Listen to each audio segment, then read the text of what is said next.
What's going on, world? Welcome to another edition, second edition at that. Peaks, valleys, and prosperity, man. This week, we're going to be talking about perfection. What I mean by perfection is not just trying to live a perfect life, be a perfect person, but having perfection as the goal, but understanding that failure is a part of the process.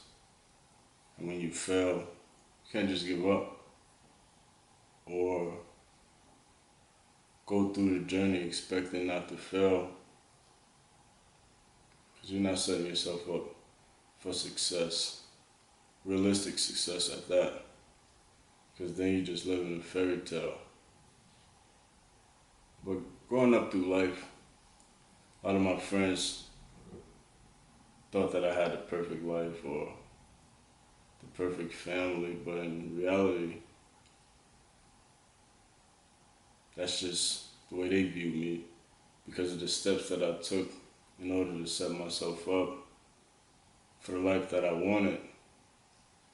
And everybody didn't have to know or understand exactly where I came from, the homeless shelters or sleepless nights, nights without lights, or any of that things.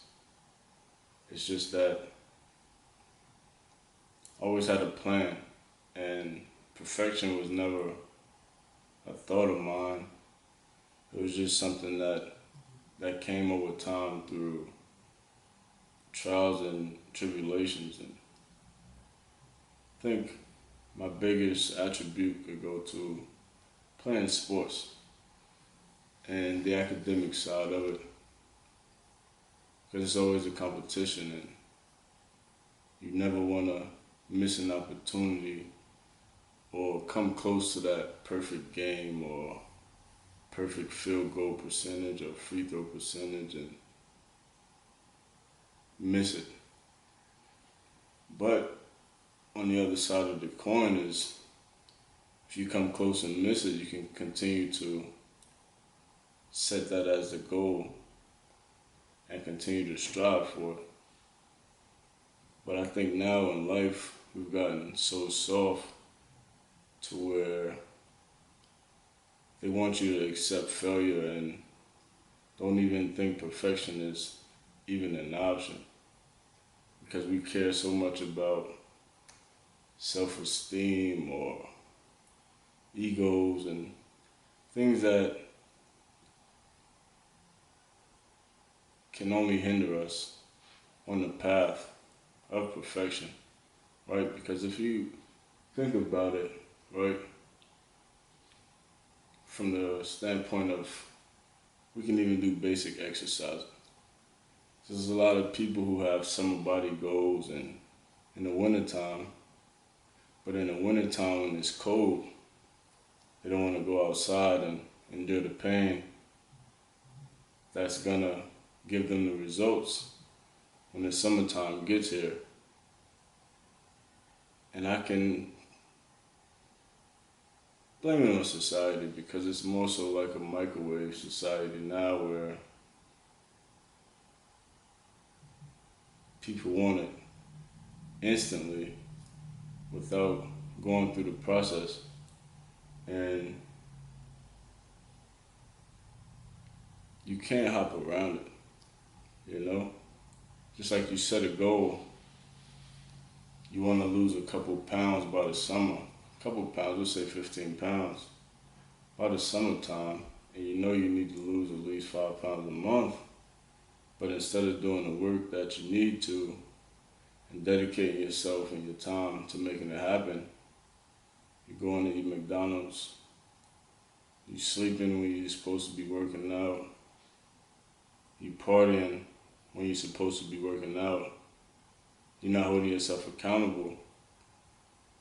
And those all line up with perfection. Because if it's the goal, you know what you need to do in order for it to make it happen. And each day you take a step back, it's pushing you further away from that goal. But the longer you live, the more failures that we're just gonna have to face, and that's the reality of it. And without failure, there's no success, and we'll never reach perfection if you can't try, because it's not impossible for us to reach that level. Yeah, now in society they try to make it seem like it is, but I don't I don't think that, because if you think that way, then that's the path you're gonna go down. But there's certain things in life that we have to go through in order to reach those milestones, and without reaching those milestones or going through those things, it's just not gonna be possible for us to get there. And I say this in the closing thought, just to let failure be motivating force instead of an excuse to stop striving for whatever goal it is. Like for me, perfection was never the end goal.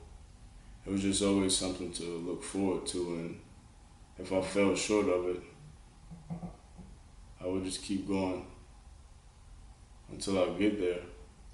And if you never get there, you just always have something to strive forward to.